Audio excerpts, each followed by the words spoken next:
Times focuses on James Dean and the legend that lives on.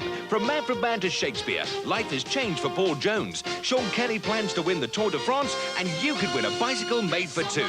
TV Times should be right here. You could miss a lot if it's not.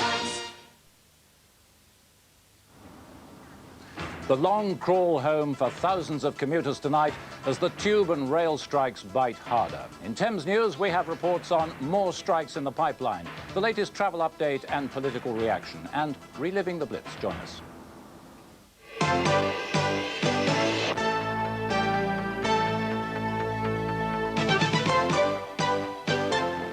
Prince Charles attacks the standard of English teaching in schools.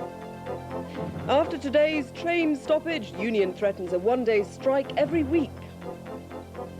Hillsborough inquiry told match tickets gave dangerous information. And Sanchez goes through, but Lendl finds it tough again. Good evening. The Prince of Wales has attacked the standard of English teaching in Britain as bloody bad. In private comments overheard at a London conference, he said that even people in his own office couldn't write or speak English properly, and he often had to correct letters himself.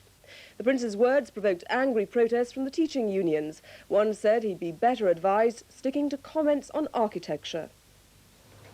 Prince Charles, renowned for his outspoken comments on architecture and the environment, made his off-the-cuff but passionate attack on teaching standards at County Hall in London, where he was launching a foundation for education business partnerships. He told senior executives schools were failing to educate for character and admitted, "All the people I have in my office, they can't speak English properly. They can't write English properly. All the letters sent from my office I have to correct myself. And that is because English is taught so bloody badly." And that, he said, is the problem. Well, I thought he feels very passionately about raising standards in schools. I took it as an expression along those lines. I think what he was trying to do was, as I say, illustrate the point to us, to get over to us that there is more to do. And of course, that is the excitement of the foundation, this National Education Business Foundation, which we are very, very pleased about today, that has been announced. Wonderful. The teaching unions had a different interpretation of the Prince's remarks. I think the Prince is horribly wrong. I don't know if his liberal use of swear words, he's setting out to prove the point he's making. But all the evidence points to the fact that more and more children are passing more and more exams every year. I think he just spoke off the cuff, and perhaps on more mature reflection, I think he wouldn't repeat those comments. At St James's Palace, the Prince of Wales staff took no offence. They said they tried very hard to get the Prince's letters right, but added, "We are human and sometimes make mistakes." Vernon Mann, ITN, London. The railwaymen's leader, Jimmy Knapp, warned tonight that Britain faces a train strike a week until their pay dispute is settled. Commuters are struggling home after the second national rail strike in 8 days. Speaking at the NUR's conference in Newcastle, Mr Knapp said the weekly stoppages will continue for the foreseeable future until British Rail improves its imposed 7% pay rise and drops plans to scrap national wage bargaining. In London, the long trek home began early this evening as commuters hit the road ahead of schedule in the hope of beating the jams. The Automobile Association says it's likely to be another hour before the rush dies down. In spite of the strike, the CBI estimates that 75% of London commuters struggled into work. This morning, it was also a case of setting out early in the hope of missing the queues, which began building up by 6 o'clock. London travellers had to cope with the additional problems of a tube strike, which left only about 24 trains running. In other parts of the country, there were similar pictures of empty platforms and busy roads. Glasgow, Manchester and Birmingham all suffered more congestion than usual. The strike brought condemnation from the government, but a refusal to intervene.